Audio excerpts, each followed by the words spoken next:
devotion to that cause for which they gave the last full measure of devotion, that we here highly resolve that these dead shall not have died in vain, that this nation under God shall have a new birth of freedom, and that government of the people, by the people, for the people, shall not perish from the earth.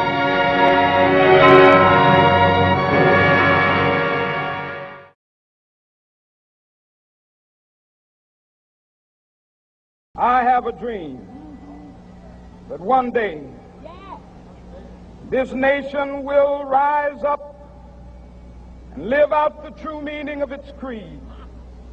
We hold these truths to be self-evident, that all men are created equal.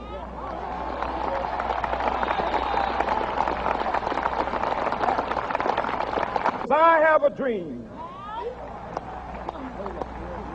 that my 4 little children will one day live in a nation where they will not be judged by the color of their skin, but by the content of their character. I have a dream today.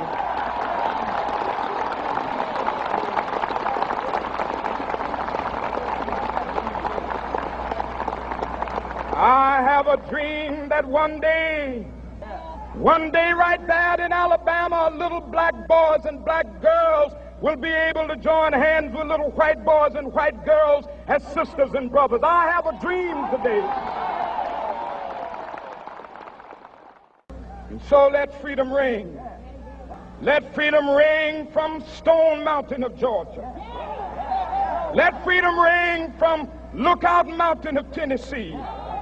Let freedom ring from every hill and molehill of Mississippi, from every mountainside.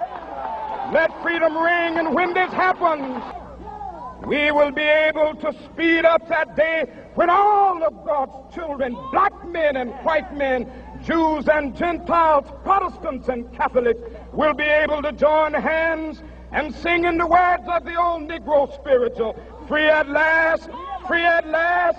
Thank God Almighty, we are free at last. How did we go from this to this? Greatness cannot exist without goodness, and even the longest enduring experiment in democracy and freedom cannot exist without a moral center. In short, the outward signs of wealth and opulence, so readily embraced by many as evidence of America's greatness, are actually byproducts of greatness. America must not and cannot ignore the moral and legal source of its incredible wealth and power. The fact is, America can be made great again, but greatness does not start in a museum. 20th century film giant Frank Capra understood this principle. Capra was the originator of movies that are near and dear to our hearts, like It's a Wonderful Life or Mr. Smith Goes to Washington.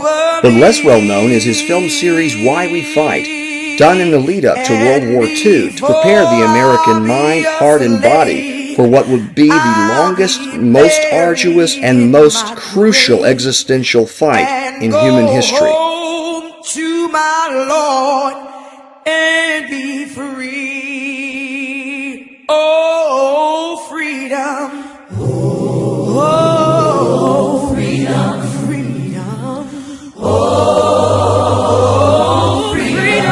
How can we hope to ever regain the country of Frank Capra that he so immortalized in his films and revered and cherished? Capra thought of that too. He envisioned a time where America may not remember itself, may not look in the mirror and see the reflection that it should see. Capra, speaking through Jimmy Stewart in the now famous filibuster scene from his seminal film, Mr. Smith Goes to Washington, gives us the answer we seek today. And you won't just see scenery. You'll see the whole parade of what man's carved out for himself after centuries of fighting. And fighting for something better than just jungle law.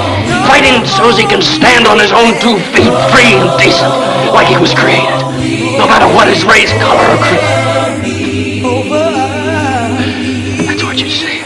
There's no place out there for graft, or greed, or lies. or compromise with human liberties. Great principles don't get lost once they come to light. They're right here. You just have to see them again. And be free. Oh, freedom. Oh, freedom. Oh, freedom. Oh, freedom. Excavating ruins and clothing ourselves in old rags will not reignite the forces of American greatness. No one stares at the remains of the Greek Parthenon and sees a powerful city-state. They see decay, shadows of power long vacant. Victory in World War II would not have been guaranteed without the passionate patriotism of one dedicated U.S. citizen, one film producer in Hollywood, Frank Capra. Thank you, Frank. Thank you for reminding us who we are, and that we are truly the greatest country in the world.